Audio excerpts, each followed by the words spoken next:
அல்லல்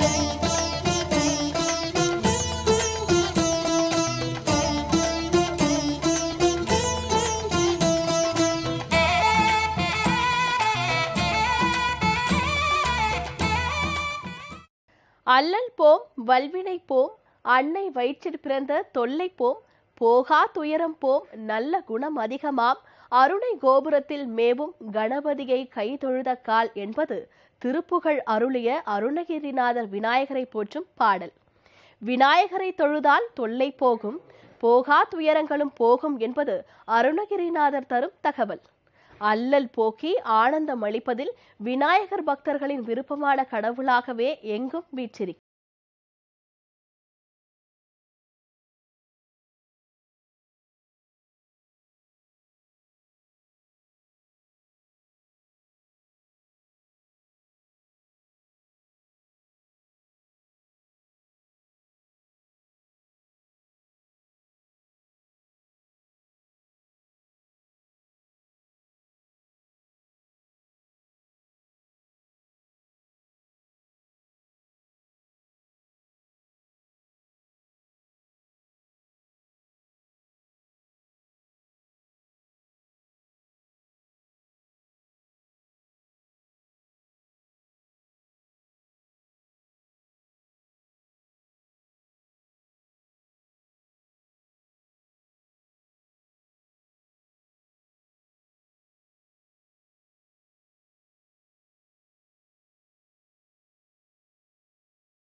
மிக்க விநாயகர் கோவிலாக விளங்குவது வெள்ளை விநாயகர் கோவிலாகும்.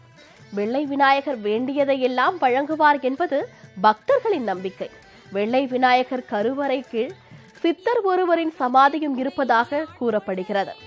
வெள்ளை விநாயகர் கோவில் 300 ஆண்டு கால பழமை வாய்ந்ததாக உள்ளது. ஆணை முகத்தானை கைத்தொழ ஆனந்தம் பெருகும் என்பதால் ஆவணி மாதம் முழுவதும் தினமொரு விநாயகர் திருக்கோவில் தரிசனம் சிறப்பு நிகழ்ச்சியில் இன்று திண்டுக்கல் வெள்ளை விநாயகர் கோவில் பெருமைகளை காண்போம்.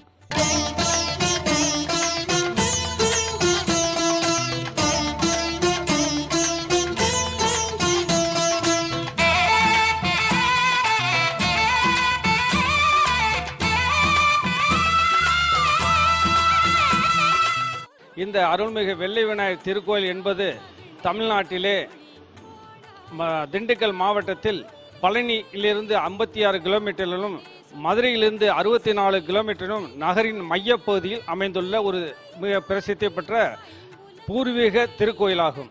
இந்த மூல விக்கிரகத்தின் அடியிலே ஒரு சித்தர் ஒரு அடங்கியதாக ஒரு வரலாறு ஆரம்பத்திலிருந்தே வந்து கொண்டிருக்கின்றது. அதை நாங்கள் எப்பொழுது பார்த்தோம் என்றால், இந்த திருக்கோயிலுடைய கும்பாபிஷேகத்திற்கு நாங்கள் 12 அடி பறிக்கும் பொழுது கீழே ஒரு கல்லறை மாதிரி ஒன்று இருந்தது. எங்களுடைய பொறியாளர் அவர்கள் அதை நோண்ட வேண்டாம் என்று சொல்லி அதற்கு மேல் நாங்கள் பவுண்டேஷன் எழுப்பி இன்று வரை இந்த பிரம்மாண்டமாக எல்லோருமே வியக்கும் வண்ணம் ஒரு திருக்கோயிலை நிர்வகித்து வந்து கொண்டு வருகின்றோம்.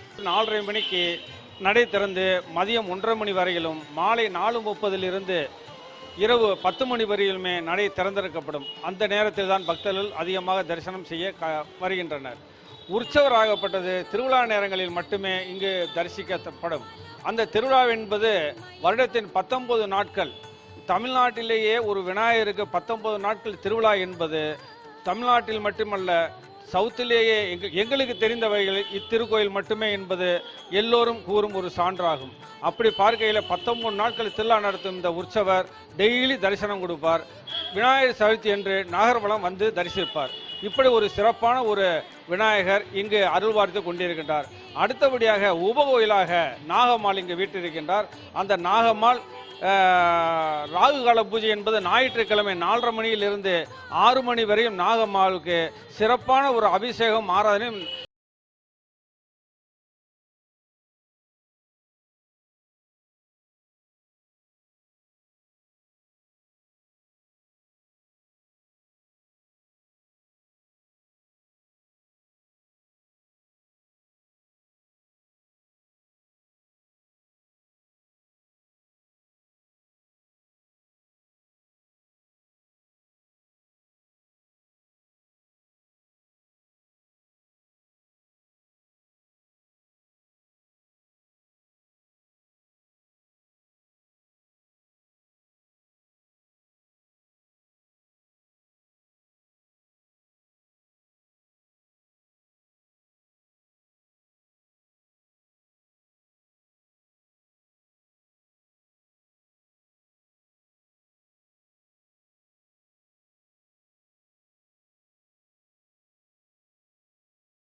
அபிஷேகம் ஆராதனைகளும் அதன் பின்பு மாலை ஒரு ஆராதனைகளும் தினசரி இருவேளை பூஜைகளாக நடைபெற்றுக் கொண்டு வருகின்றது. மாதாந்திர பூஜை என்று பார்த்தால் சங்கட சதுர்த்தி விழா. சங்கட சதுர்த்தி என்பது தேய்பிரை சங்கட சதுர்த்தி, வளர்பிறை சங்கட சதுர்த்தி, 2 சங்கட சதுர்த்தியுமே இந்த திருக்கோயிலில் சிறப்பாக பொதுமக்களாலும் வியாபாரிகளாலும் சிறப்பாக நடைபெற்று கொண்டு வருகின்றது. இந்த விழாவானது 19 நாட்கள் இயல், இசை, நாடகம் என்று அனைத்து கலை நிகழ்ச்சியிலுமே இந்த திருக்கோயிலினுடைய முன்புறம் சிறப்பாக நடைபெற்று வருகின்றது. அதாவது எந்த சித்தர் ஒரு கோயிலில் நடமாட்டம் இருக்குதோ அந்த கோயில் பிரபலமானதுக்கு உதாரணமாக பழனி முருகன் மேலே பார்த்தீங்கன்னா போகர் சித்தர், கீழே பார்த்தீங்கன்னா புலிப்பாணி சித்தர். இங்கே திண்டுக்கலை சுற்றி சித்தர்கள் என்னன்னு கேட்டிங்கன்னாக்க ஓத சாமியார் இருக்கார், கசனப்பட்டி சாமியார் இருக்கார். அந்த வரிசையில் பார்த்தா வெள்ளை விநாயகரை சுற்றி நம்ம சித்தர் ஒருவர் நடமாடி கொண்டிருக்கிறார். அவர் உங்களுக்கு எல்லாருக்கும் தெரியும், பிச்சை சுவாமிகள். அந்த பிச்சை சுவாமிகளுடைய சரித்திரத்தை பார்த்தீங்கன்னா அவர் திருவண்ணாமலையில் வாழ்ந்தவர், ஆனால் இங்கே தான் குடியிருக்காருன்னா அவர் இருப்பிடமே வெள்ளை விநாயகர் ரோடு தான், வேற எங்கே விட்டாலும் வரமாட்டார். அதே நேரத்தில் அவர்கிட்ட ஒரு பெரிய மகத்துவம், அவர் குளிப்பதில்லை, சாப்பிடுவதில்லை, எதுவுமே சரியில்லை. ஆனால் பக்கத்தில் போய் நின்னீங்கன்னா ஒரு நறுமணம் வீசும். அந்த நறுமணமே அதுக்கு அவர் சித்தர் என்பதற்கு ஒரு அத்தாட்சி. இன்னும் அவர் சாப்பாடுக்கு அவர் சாப்பிட்றது மூக்குப்பொடி தான். இதை அது பார்த்தீங்கன்னா சில பேர் சொல்லுவாங்க மூக்குப்பொடி சித்தர்னு அவரை சொல்லுவாங்க, பிச்சை சாமின்னு சொல்லுவாங்க, மூக்குப்பொடி சாமின்னு சொல்லுவாங்க. ஆனால் திண்டுக்கல் அந்த வெள்ளை விநாயகர் சுற்றி தான் அவர் இருப்பார் தவிர வேறு எங்கேயும் அவரை நீங்கள் பார்த்துருக்கவே முடியாது. இன்னும் குறிப்பாக அவர் இல்லாத பொழுது, எங்களுடைய 32 வருஷ அனுபவத்தில் அவர் இல்லாத பொழுது ஆந்திராவிலிருந்து இதே மாதிரி ஒருத்தர் இங்கே வெள்ளை விநாயகரில் தங்கியிருக்கிறார். இவர் வந்தோடனே அவர் போயிடுவார், யாருக்குமே தெரியாது. இன்னும் ஒரு லேடி சடையா பிடிச்ச ஒரு அம்மா கோயிலுக்கு முன்னாடியே உட்கார்ந்துருக்கோம். எங்க கண்ணு முன்னாடியே 4 பேர் இந்த மாதிரி இருக்காங்க. இந்த வெள்ளை விநாயகருக்கும் சித்தருக்கும் உள்ள நெருங்கிய தொடர்பு பொதுமக்கள் அனைவருக்கும் தெரிந்ததே. இந்த திருக்கோவிலில் ஒவ்வொரு மாதமும் சங்கட சதுர்த்தி அன்றைக்கு சிறந்த ஹோமங்கள் செய்து சிறப்பாக அபிஷேகம் செய்வோம். அவங்களுக்கு கேட்டவரும் கிடைக்குமாறு செய்து கொடுப்போம். ஒவ்வொரு வாகனங்கள் புது புது வாகனங்கள் வந்தால் இந்த திருக்கோவிலில் பூஜை பண்ணி அனுப்புவார்கள். ஒரு சிலர் மக்கள் வேண்டிட்டு செதர் தேங்காயை உடைச்சு போவார்கள். அந்த செதற்காயை உடைச்சால் நடந்த வரை நடக்கும். ஒவ்வொரு வெள்ளிக்கிழமை என்றும் சங்கட சதுர்த்தி என்றும் வெள்ளிக்கவசம் தங்க கவசம் போட்டு சிறந்த முறையில் பூஜை செய்வார்கள். ஒவ்வொரு நாளும் சிறந்த அலங்காரங்களும் வண்ண கலர் அலங்காரங்களும் கிழமைக்கு தக்கமாறு அலங்காரங்கள் நாங்கள் செய்து கொடுப்போம்.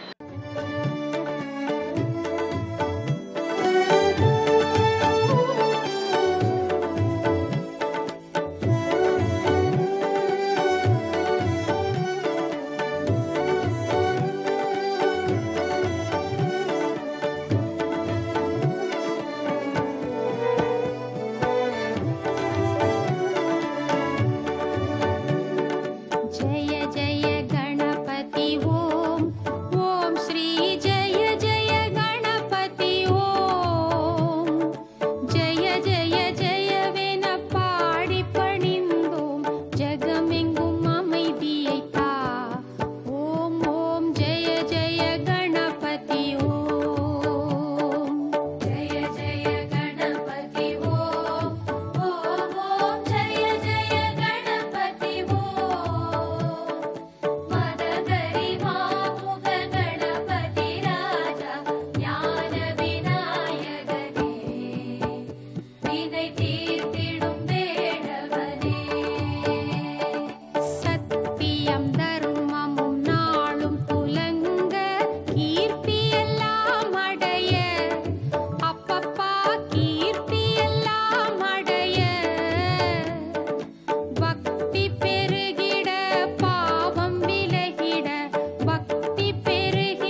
அருள்மிகு வெள்ளை விநாயகர் திருக்கோவில் திண்டுக்கல் கிழக்கு ரத வீதி நகரின் மையப்பகுதியில் வீற்றிருக்கிறது.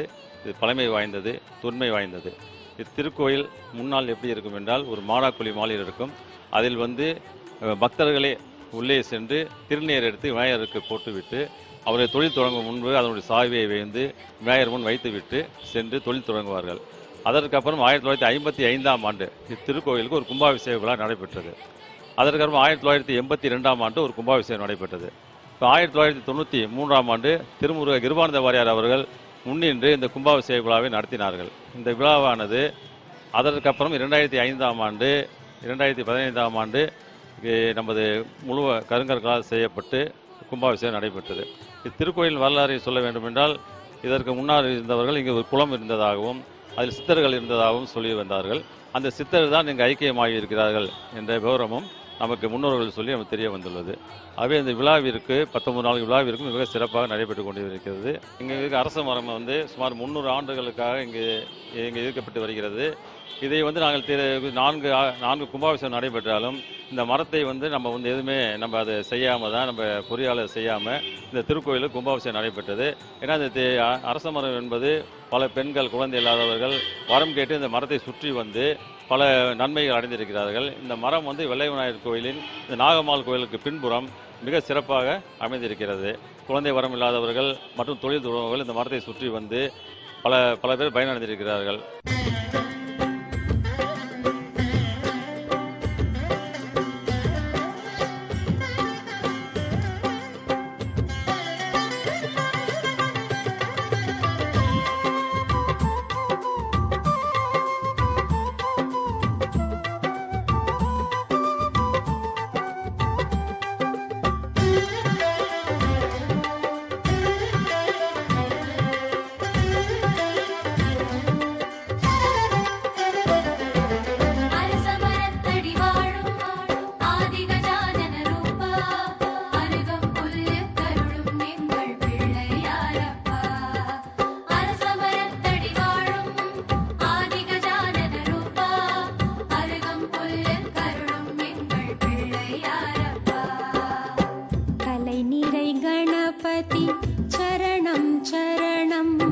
गजमुख गुणनिधि चरणं चरणं कलैनिरै गणपति चरणं चरणं गजमुख गुणनिधि चरणं चरणं गणपति नादा चरणं चरणं गणपति नादा चरणं चरणं गणनायकने वरणं वरणं गणनायकने वरणं वरणं कलैनिरै गणपति चरणं चरणं गजमुख गुणनिधि चरणं चरणं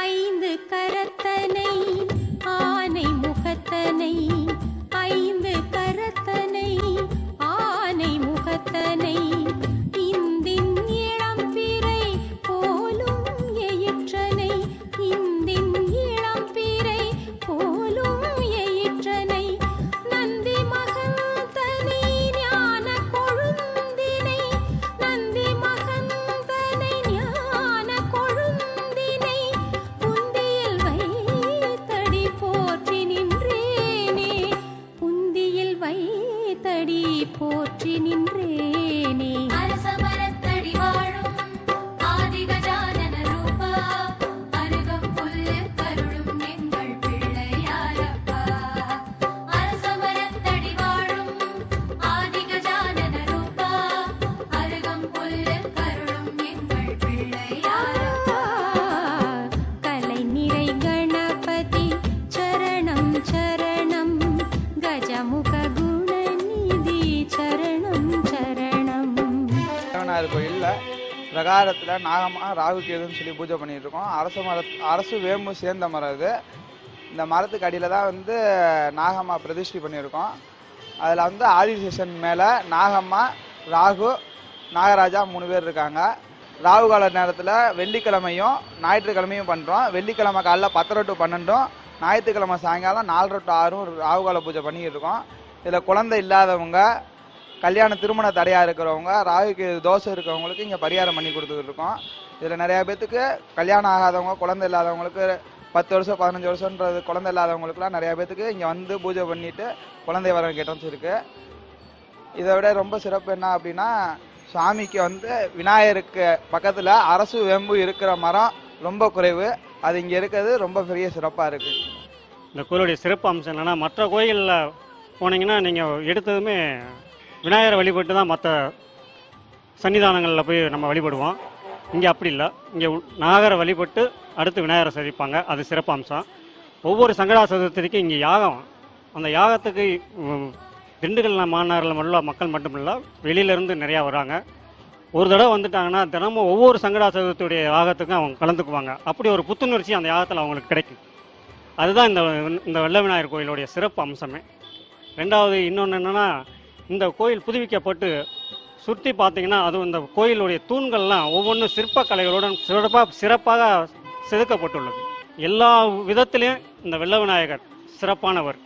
மற்ற கோயிலெல்லாம் செல்வ கணபதி, மகா கணபதிலாம் பேர் இருக்கும். ஆனால் தமிழ்நாட்டில் 3 ஊரில் தான் வெள்ள விநாயகருங்கிற பேர் இருக்கு. அந்த வெள்ள விநாயகருங்க நீங்கள் உச்சரிங்க, மனசில் அப்படி ஒரு புத்துணர்ச்சி ஏற்படும். இது எனக்கு ஏற்பட்டதான், உங்களுக்கும் ஏற்படும். இந்த கோயிலுக்கு வாங்க, சிறப்பாக உங்களுக்கு ஒரு மன ஆறுதல் கிடைக்கும். வெள்ளை விநாயகர்னு பேர் வந்ததுக்கு காரணம் வந்து, இந்த நந்தியாவட்ட பூன்னு ஒரு பூ இருக்குது, வெள்ளை கலரில் இருக்கும். அது வந்து கண்ணு வலிக்கு சிறந்த மருந்துன்னு சொல்லுவாங்க. அந்த பூவை வந்து மாலையாக தொடுத்து இந்த கோயிலில் வந்து விநாயகருக்கு போட்டு வேண்டிக்கிட்டாங்கன்னா எப்பேற்பட்ட கண்ணு வலியாக இருந்தாலும் சரியாயிடும். இது என்னோட அனுபவத்தில் நான் பார்த்துருக்கேன். அதே மாதிரினே இந்த கோயில் வந்து காலையில் 5:30 மணிலேருந்து அந்த சாவியை வச்சு வாங்கி கொடுத்துட்டு போகாத ஆளே கிடையாது திண்டுக்கல் என்னை பொறுத்த வரைக்கும். அதே மாதிரி எந்த வேண்டுதலாக இருந்தாலும் அந்த விடலை தேங்காய்னு சொல்லி ஒன்று உடைப்பாங்க. அது வந்து இந்த வெள்ள விநாயகர் கோயில் வந்து ரொம்ப பிரசித்தி பெற்றது. எப்பேற்பட்ட வேண்டுதலாக இருந்தாலும் சரி, அந்த விடலை தேங்காய் உடைச்சிட்டு போயிட்டாங்கன்னா அது நடந்துடும். இது நான் என்னோட அனுபவத்தில் பார்த்துக்கிட்டு இருக்கேன். அதே மாதிரி மொத்த தமிழ்நாட்டில் 2-3 வெள்ளை விநாயகர் இருக்குது. அதில் திருவேலஞ்சொலின்னு ஒரு ஊரில் இருக்குது, திருப்பெருவூரில் ஒன்று இருக்குது, 3வது திண்டுக்கல்.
விநாயகர் ஆலய தரிசன நிகழ்ச்சியில் இன்று திண்டுக்கல் வெள்ளை விநாயகர் கோவிலை தரிசித்தோம். நாளை வேறொரு பிரசித்தி பெற்ற விநாயகர் கோவிலை தரிசிப்போம்.